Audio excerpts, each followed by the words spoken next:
Assalamualaikum warahmatullahi wabarakatuh. Saya Dezaki Abdullah Mutakin dengan NIM 418250130 dari Prodi Sistem Informasi. Oke, di sini saya akan mempresentasikan hasil UAS saya, yaitu mata kuliah Statistika dan Probabilitas. Oke, yang pertama yaitu soal Statistika Non-Parametric Preview Jurnal. Yang P1 itu ada 10 jurnal, yaitu ini 10 jurnal yang saya sudah cari, yaitu yang pertama ada analisis Mann-Whitney untuk mengetahui efektivitas vaksin pada jumlah COVID-19 di Indonesia. Dan penulis dan tahunnya yaitu Nurmelia dan kawan-kawan 2022, Jurnal Sains Matematika dan Statistika UIN Suska. Dan tujuan penelitiannya yaitu mengukur efektivitas vaksin COVID-19 terhadap jumlah kasus yang terinfeksi di Indonesia. Dan metode algoritmanya yaitu uji Mann-Whitney atau 2 sampel independen. Dan objek penelitiannya yaitu data sekunder kasus harian COVID-19 di Indonesia atau Our World in Data sebelum dan sesudah vaksin. Dan hasil penelitiannya itu terdapat perbedaan signifikan jumlah kasus COVID-19 sebelum dan sesudah program vaksin. Kelebihan penelitiannya yaitu menggunakan data resmi berskala nasional. Prosedur uji dijelaskan secara rinci sehingga mudah direplikasi. Dan keterbatasan penelitiannya itu hanya membandingkan 2 periode waktu tanpa mengontrol variabel rancu lain atau mobilitas varian virus dan lain-lain. Terus penerapan uji Mann-Whitney yaitu yang kedua, dalam perbandingan prestasi akademik mahasiswa statistika Universitas Hamzanwadi angkatan 2022 dan 2023. Penulisnya yaitu Selvia dan kawan-kawan 2024, Jurnal Eksbar Universitas Hamzanwadi. Terus tujuan penelitiannya itu membandingkan indeks prestasi mahasiswa statistika antar 2 angkatan. Dan metode algoritmanya yaitu uji Mann-Whitney, U didahului uji normal Shapiro-Wilk. Objek penelitiannya itu data IPK mahasiswa program studi statistika angkatan 2022 dan 2023. Terus hasil penelitiannya itu tidak ditemukan perbandingan signifikan indeks prestasi antar kedua angkatan tersebut. Dan kelebihan penelitiannya itu tahapan analisis atau uji normalitas hingga uji Mann-Whitney disajikan lengkap dan sistematis. Terus keterbatasan penelitiannya itu ukuran sampel relatif kecil sehingga generalisis hasil menjadi terhambat atau terbatas. Judul penelitian yang ketiga yaitu penggunaan uji Wiljaksono-Signetran Test untuk menganalisis perbedaan prestasi laba, konservatisme, akuntansi, dan probabilitas sebelum dan saat pandemi COVID-19. Nah, penulis dan tahunnya yaitu Puspita Utari dan Ning Tasya tahun 2022, Jurnal Ilmiah MIA. Tujuan penelitiannya itu menganalisis perbedaan presentasi laba, konservatisme, dan probabilitas sebelum dan pandemi COVID-19. Terus yang metode algoritmanya yaitu uji Wilcoxon-Signetran Test atau 2 sampel berpasangan. Terus objek penelitiannya yaitu laporan keuangan perusahaan sebelum dan selama masa pandemi COVID-19. Terus hasil penelitiannya itu terdapat perbedaan signifikan pada presentasi laba dan profitabilitas, namun konservatisme akuntansi tidak berbeda signifikan. Terus kelebihan penelitiannya yaitu cocok untuk data keuangan berpasangan yang tidak berdistribusi normal, membandingkan 3 variabel sekaligus. Terus keterbatasan penelitiannya yaitu tidak menjelaskan penyebab mekanisme di balik perubahan yang ditemukan. Cakupan periode pandemi terbatas. Terus judul penelitian yang kelima yaitu analisis perubahan inflasi beberapa kota besar di Indonesia dengan menggunakan uji Kruskal-Wallis. Penulis dan tahunnya itu Rozi Mulidia dan kawan-kawan tahun 2022 MITI Jurnal Statistika Universitas Jambi. Tujuan penelitiannya itu menguji perbedaan laju inflasi antara kota besar di Indonesia tahun 2022, uji Kurkawalis atau lebih dari 2 kelompok independen. Terus objek penelitiannya itu data inflasi bulanan dari Januari sampai Oktober tahun 2022 di beberapa kota besar di Indonesia. Terus hasil penelitiannya itu tidak terdapat perbedaan laju inflasi yang signifikan antara kota besar yang diteliti. Dan kelebihan penelitiannya itu tepat digunakan untuk data ordinal atau nominal yang tidak berdistribusi normal dengan banyak kelompok. Terus keterbatasan penelitian yaitu tidak dilakukan uji lanjutan atau posterior untuk melihat kelompok mana yang sebenarnya berbeda. Terus judul penelitian yang kelima, analisis tingkat kesehatan kinerja keuangan dengan metode RGIC menggunakan uji Kruskal-Wallis pada Bank Syariah, BNI Syariah, BRI Syariah, dan BSM. Terus penulis dan tahunnya yaitu Enizar dan Perdana tahun 2003, Jurnal Bisnis Manajemen dan Terapan Universitas Tanjung Pura. Terus tujuan penelitiannya itu untuk menganalisis perbedaan tingkat kesehatan kinerja keuangan 3 bank syariah berdasarkan kriteria RGIC. Terus uji metode algoritmanya itu menggunakan uji Kruskal-Wallis. Terus objek penelitiannya itu laporan keuangan 3 bank syariah, BNI Syariah, BRI Syariah, atau BSM sebelum merger. Terus hasil penelitiannya itu ditemukan perbedaan signifikan pada beberapa aspek RGIC antara ketiga bank syariah. Terus kelebihan penelitiannya itu menggabungkan kerangka analisis RGIC dengan uji statistika non-parametrik untuk data kategori kesehatan bank. Terus keterbatasan penelitiannya yaitu objek peneliti terbatas. Ada 3 entitas sehingga daya generalisis rendah. Terus yang keenam yaitu analisis tingkat hunian kamar atau TPK di Provinsi Kalimantan Timur dengan metode Kruskal-Wallis, uji Friedman dan uji Spearman. Menggunakan penulis dan tahun Journal of Innovation Research and Knowledge atau JIRK tahun 2023. Tujuannya yaitu menguji perbedaan tingkat hunian kamar atau TPK hotel berdasarkan klasifikasinya di Provinsi Kalimantan Timur tahun 2022. Terus metode algoritmanya yaitu uji Kruskal-Wallis, uji Friedman, dan uji kolerasi Spearman. Terus objek penelitiannya yaitu data tingkat penghunian kamar atau TPK di hotel berdasarkan klasifikasi bintang di Kalimantan Timur. Terus hasil penelitiannya yaitu terdapat hubungan antara pengeluaran rumah tangga untuk makan dan tingkat kemiskinan di NTT.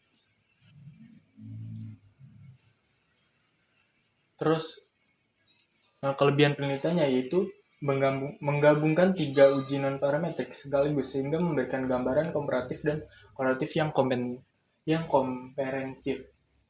Terus keterbatasan penelitiannya yaitu korelasi tidak menunjukkan hubungan sebab akibat. Rentan biasa bila terdapat banyak data kembar atau T-rank. Terus judul penelitian yang ke-7 yaitu penerapan uji kolerasi rank Spearman untuk mengetahui hubungan pengeluaran rumah tangga untuk makan dan tingkat kemiskinan di Nusa Tenggara Timur selama pandemi COVID-19. Terus penulis dan tahunnya yaitu Pak Mungkasih tahun 2003, Jurnal Statistika Terapan atau JASTAR. Tujuannya yaitu penelitian untuk mengetahui hubungan pengeluaran rumah tangga untuk makan dengan tingkat kemiskinan di Nusa Tenggara Timur selama pandemi COVID-19. Terus metode algoritmanya yaitu uji kolerasi rank Spearman. Terus objek penelitiannya yaitu data pengeluaran rumah tangga dan tingkat kemiskinan penduduk NTT masa pandemi atau data BPS. Terus hasil penelitiannya yaitu stunting berkolerasi signifikan dengan pendidikan ibu, pemberian MPASI panjang badan lahir, dan riwayat infeksi. Terus kelebihan penelitiannya yaitu sesuai untuk data ordinal atau tidak normal, mampu mengukur hubungan monotonik tanpa syarat linearitas. Terus keterbatasan penelitiannya yaitu kolerasi tidak menunjukkan hubungan sebab akibat. Rentan biasa bila terdapat banyak data kembar. Oke, yang ke-8 selanjutnya itu ada judul penelitian Journal of Innovation Research and Knowledge di tahun 2024. Penulis tahunnya itu analisis person chi-square pada faktor-faktor yang berhubungan dengan kejadian stunting. Terus tujuan penelitiannya itu mengkaji faktor-faktor yang berhubungan dengan kejadian stunting pada balita di wilayah kerja puskesmas kota. Terus metode algoritmanya yaitu uji chi-square atau person chi-square. Dan objek penelitiannya itu data balita dan ibu di wilayah kerja puskesmas kota atau pendidikan ibu, hasil eksklusif, terus panjang lahir dan lain-lain. Hasil penelitiannya itu studi berkorelasi dengan pendidikan ibu, terus pemberian MPASI, panjang badan lahir, cek DWLR, dan riwayat infeksi. Terus tujuan penelitiannya itu mudah diterapkan untuk data kategori berskala nominal dan banyak digunakan di bidang kesehatan masyarakat. Terus keterbatasan penelitiannya yaitu memerlukan frekuensi harapan tiap sel yang cukup besar atau 75 tidak menjelaskan kekuatan atau arah hubungan secara rinci.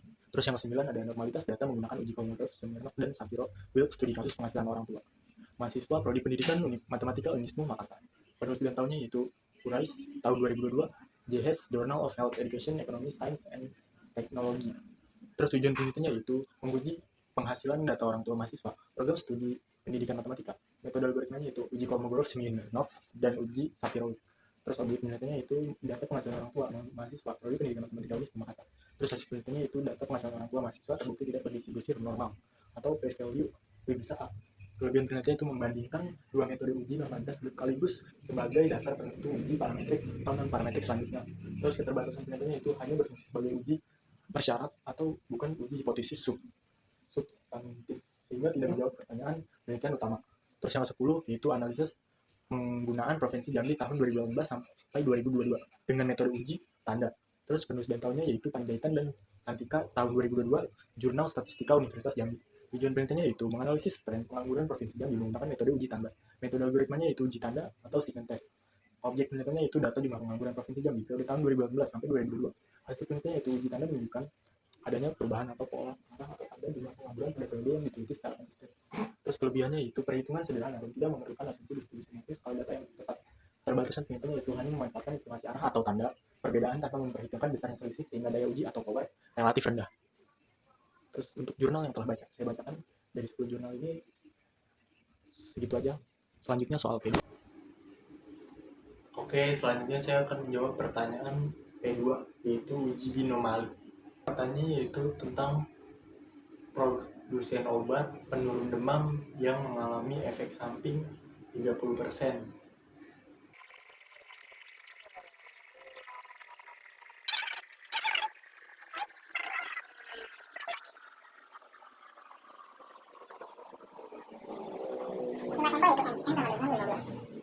Dari satunya itu N15 dan Karena N itu yaitu 15 pasien.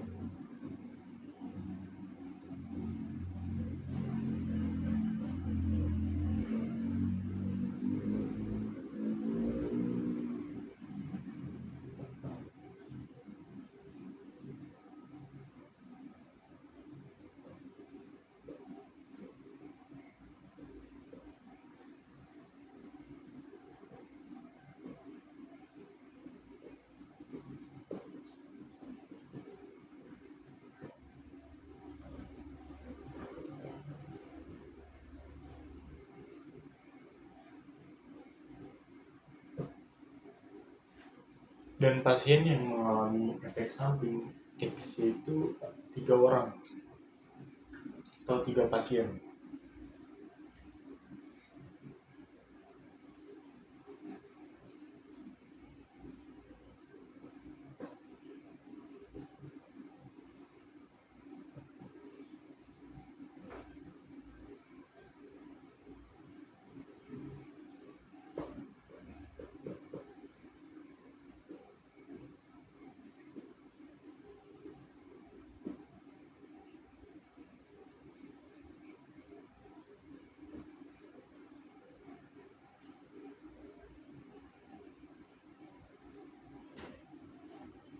Dan tarif signifikasinya yaitu A sama dengan 0,5. Jadi diketahuinya itu hasilnya segini. Dan selanjutnya saya akan mencari hipotesisnya.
Untuk hipotesisnya yaitu H0 P sama dengan 0,30.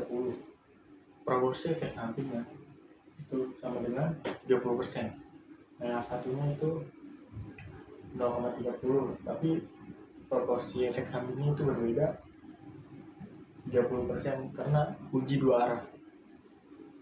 Nah, Ya, saya akan mencari perhitungan.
seperti ini caranya, yaitu sini berurut dari 01 PX 0 sampai 3 dan seterusnya, yang 15 per 0, 15 1, terus 2. Yang untuk 0,30 nya yaitu pangkat 0, 1, terus 2, terus 3. Terus 1, 2, 3. Dan untuk 0,70 nya 15, 14, 13. Ini 12.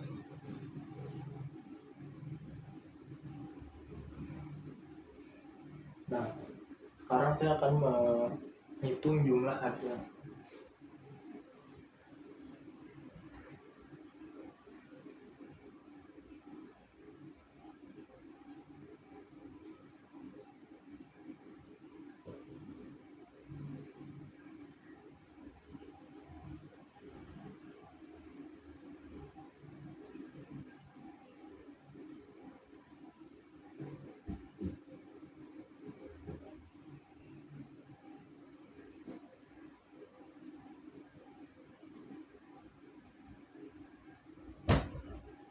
Nah, dari perhitungan yang telah saya hitung, hasilnya itu segini. Jadi P 0,30 dan N sama dengan 15. Yang pertama itu 0,047, terus yang ketiga 0,0305, dan yang ketiga itu 0,0916, dan PX PX yang ketiga, dan yang tadi yang kedua itu 0,1700.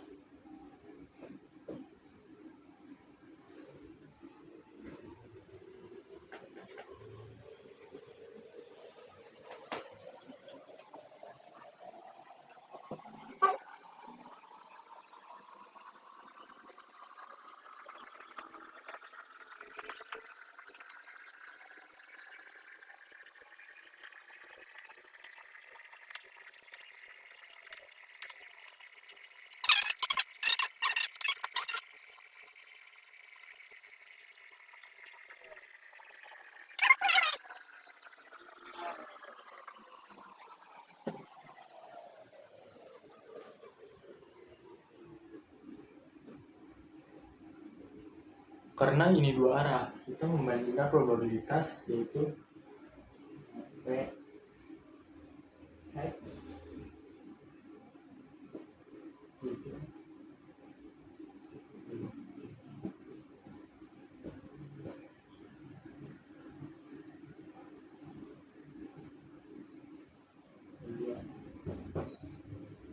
Menggunakan PX 3 dengan A per 2 sama dengan yaitu hasilnya 0,025. Hasilnya yaitu 0,025.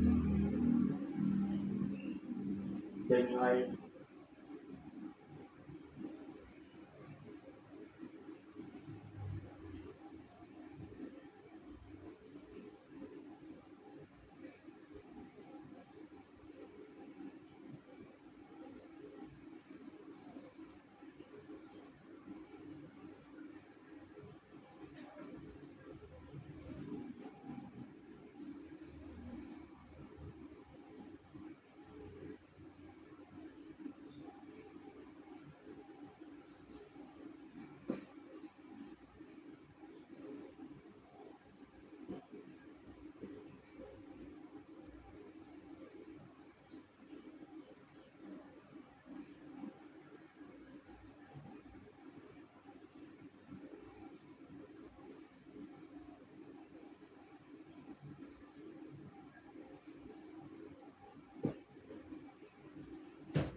Nah, untuk nilainya yaitu 0,298 itu karena lebih besar. Karena lebih kecil dibandingkan 0,025 atau PVLU sama dengan 0,5936 itu lebih kecil juga dibandingkan 0,05. Jadi kesimpulannya yaitu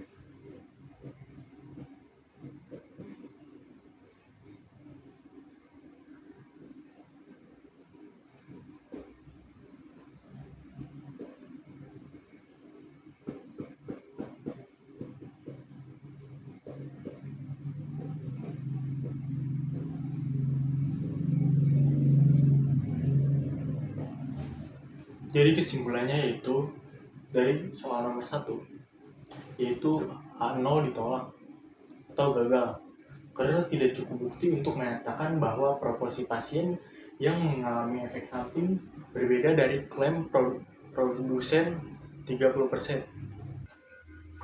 Oke, selanjutnya saya akan menjawab soal P3. Soalnya yaitu tentang ujiran. Seseorang manajer minimarket ingin mengetahui apakah metode pembayaran yang dipilih oleh pelanggan terjadi secara acak sepanjang waktu operasional atau justru mengikuti suatu pola tertentu, atau misalnya cenderung berkelompok pada jam-jam tertentu.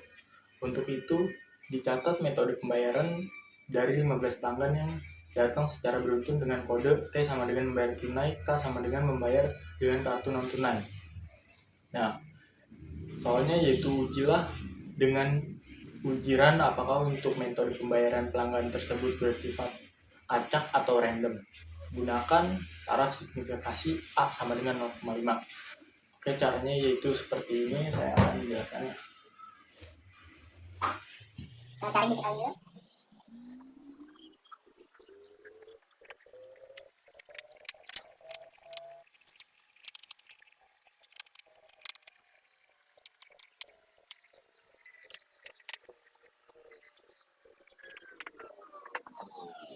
Oke, diketahui data urutan T dengan K yaitu N1 tunai yaitu 7 1 2 3 4 5 6 7 dan N2 nya itu kartu atau K nya itu 8 dan semua dijumlah. Total N sama dengan 15. Dan selanjutnya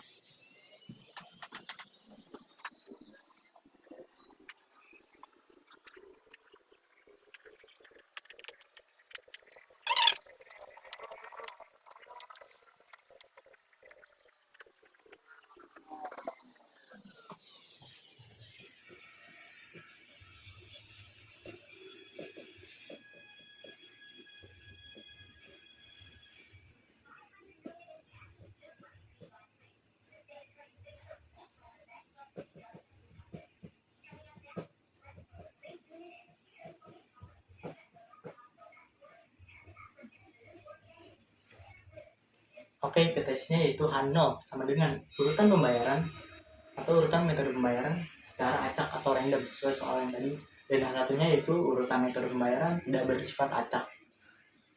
Nah, selanjutnya yaitu saya akan menghitung perhitungannya.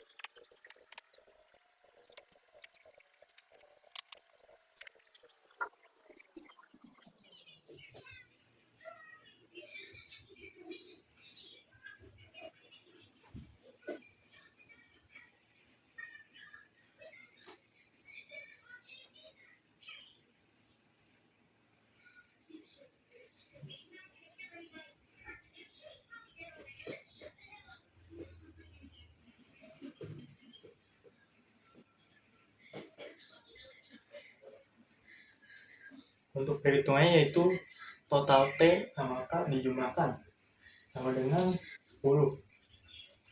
Karena ini dijumlahkan semua dan ini hasilnya 10.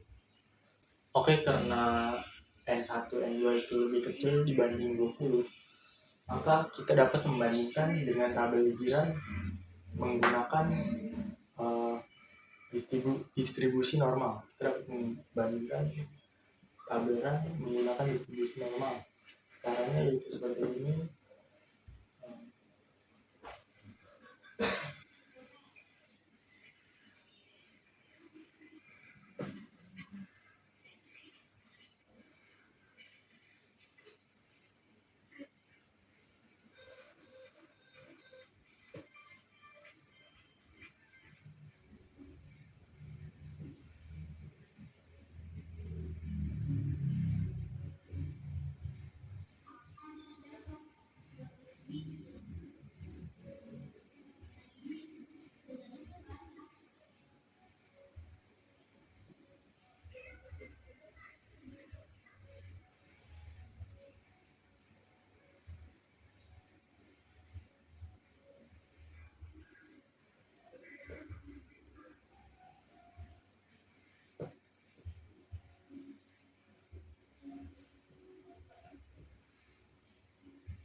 Oke, ujian 2 yang N1 itu adalah 7 dan N2 itu 8 bagi 15, maka hasilnya segini dan hasilnya segini.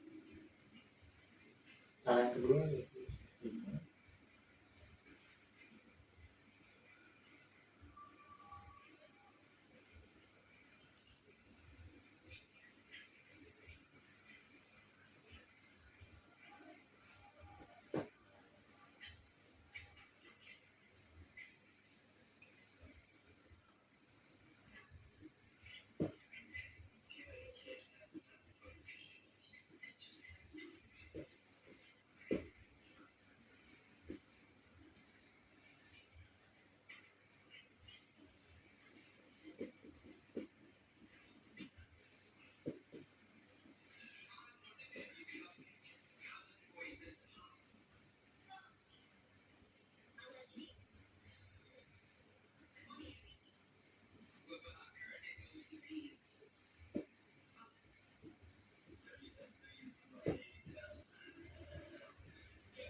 oke, untuk perhitungannya yaitu Z itu sama dengan 10 kurang 867 dibagi 1857 sehingga 0,825.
Oke, jadi hasil perhitungan tadi nilai Z tabel untuk A sama dengan 0,5 atau uji dua arah adalah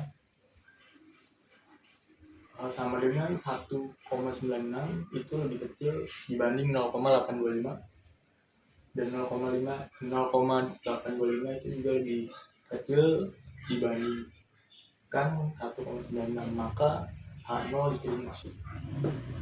Kesimpulannya yaitu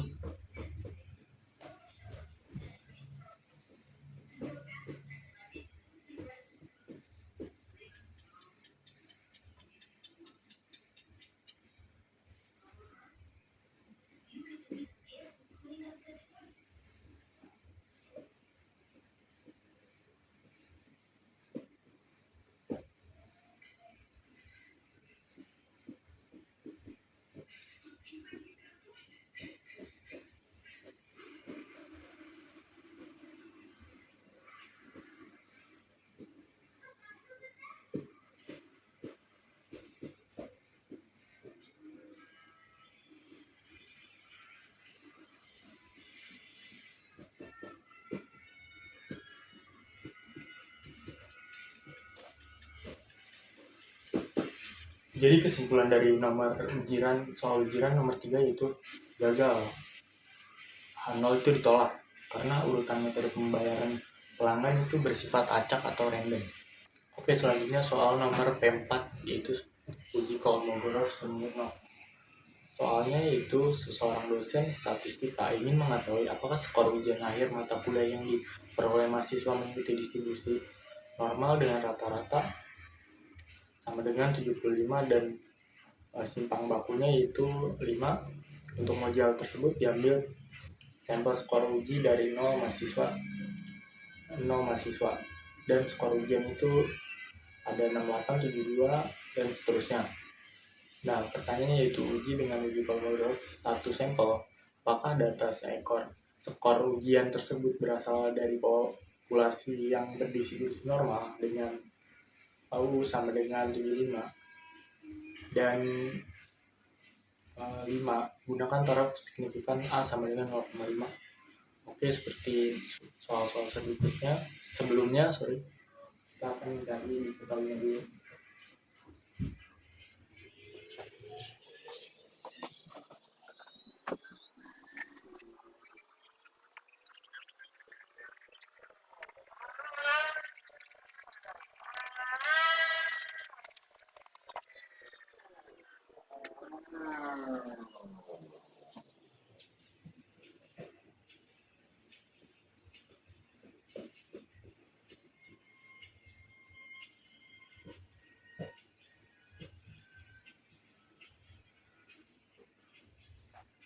Diketahui U 7,75, N sama dengan 10 dan A-nya itu sama dengan 0,05. Data diurutkan. Data skor tadi itu diurutkan jadi berurut seperti ini 68, 70, 72 dan seterusnya. Terus kita akan mencari hipotesisnya, yaitu seperti ini hipotesis.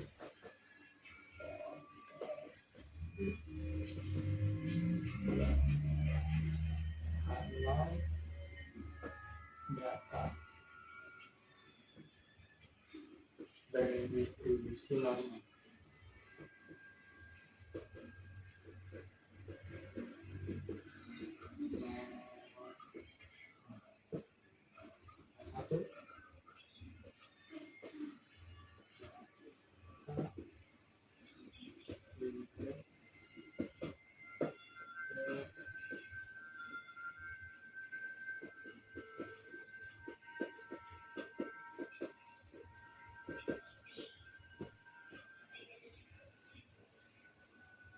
Nah, untuk hipotesisnya itu H0-nya itu data berdistribusi normal dan H1-nya itu data tidak berdistribusi normal.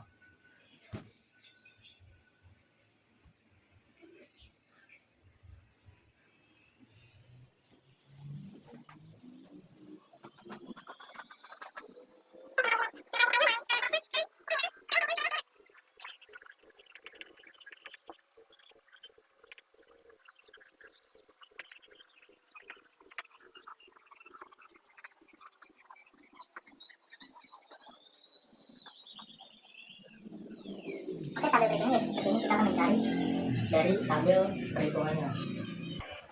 Oke, untuk pembuatan tabelnya tadi saya skip dulu karena terlalu banyak dan panjang. Nah, ini untuk I sampai 10 dan XI itu ada 68, 70, 72 berurutan yang tadi. Dan Z itu min 1,4, min 1,0, terus 0,6 dan seterusnya. Maka dari tabel didapat Dmax sama dengan Dmax-nya itu sama dengan 0,1207 dan A sama dengan 0,409.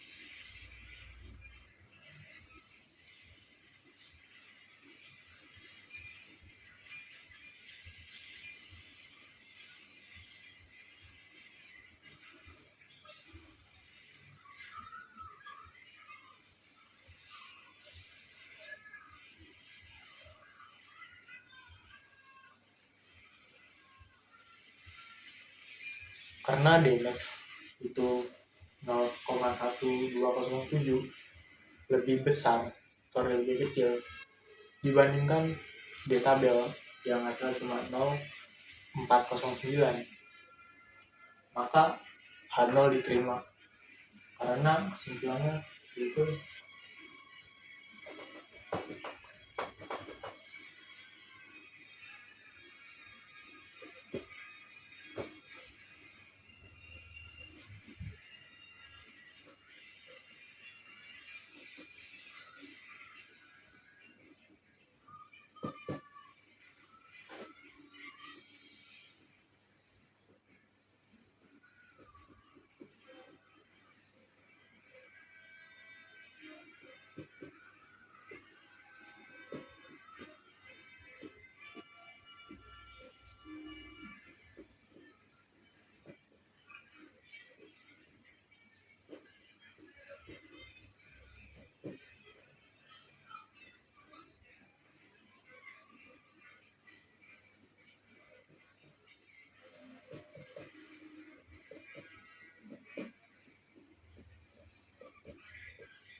Oke, jadi kesimpulannya data skor uji berasal dari populasi yang berdistribusi normal.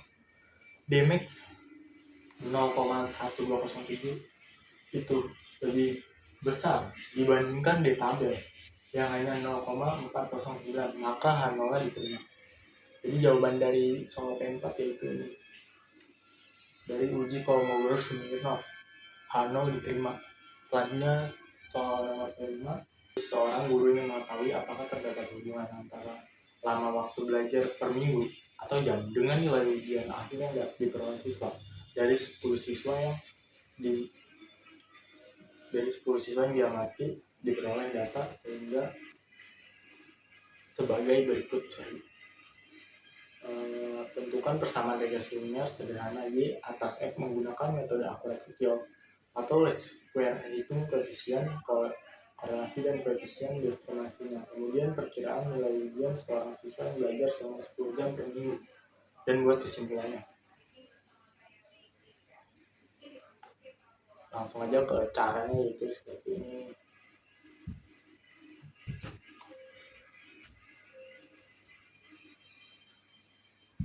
Kita akan menentukan detailnya dulu.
Diketahui N sama dengan 10, sigma X sama dengan 54 dikali XY sama dengan 721.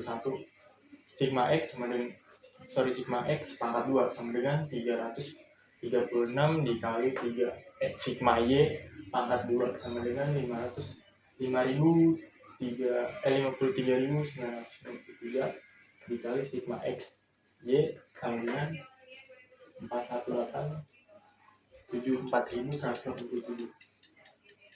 Terus kita cari menentukan persamaan regenerasinya.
Oke, menentukan persamaan regenerasi linearnya itu Y sama dengan A ditambah B, terus BX sama dengan B sama dengan N sigma X Y kurang sigma X sigma Y, dibagi N sigma X 2, nah hasilnya yaitu 10 4.087 dibagi 10 336 dikurang 54 pangkat 2, hasilnya 41.870 dikurang 3.893 terus 390 dikurang 2196, hasilnya seperti ini dan ini.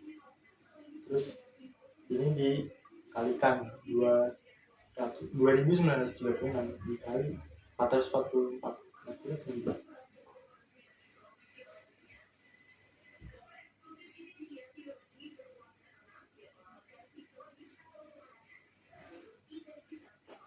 Selanjutnya menghitung koefisien korelasi.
Oke, untuk koefisien korelasi R dan determinasi R pangkat 2.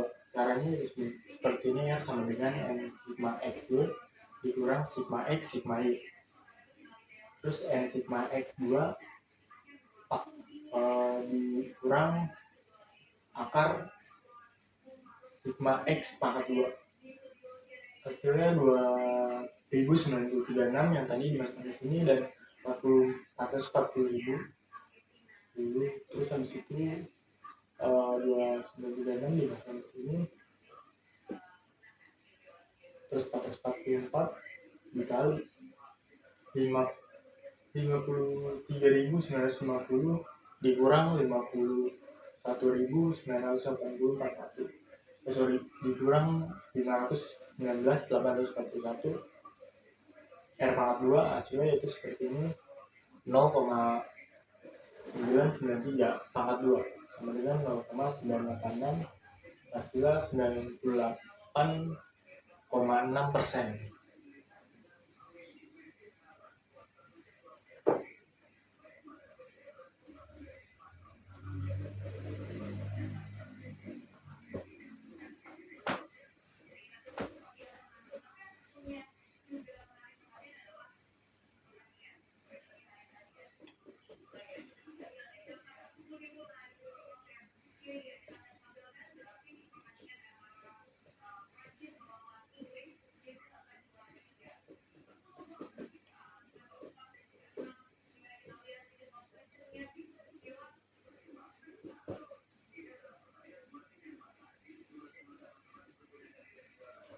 Selanjutnya kita mencari perkiraan nilai ujian.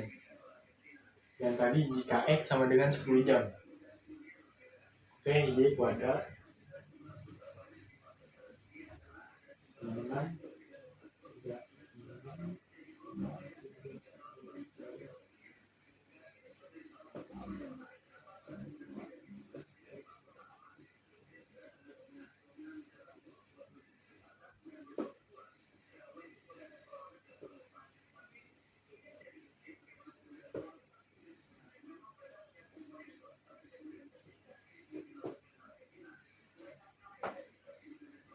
Y sama dengan 36,390 ditambah 6,613 kurung tutup 10 sama dengan 36,390 ditambah 66,13. Hasilnya digunakan 02. Hasilnya itu perkiraan nilai ujian jika X sama dengan 10 jam sama dengan 102,52. Nah, jadi kesimpulannya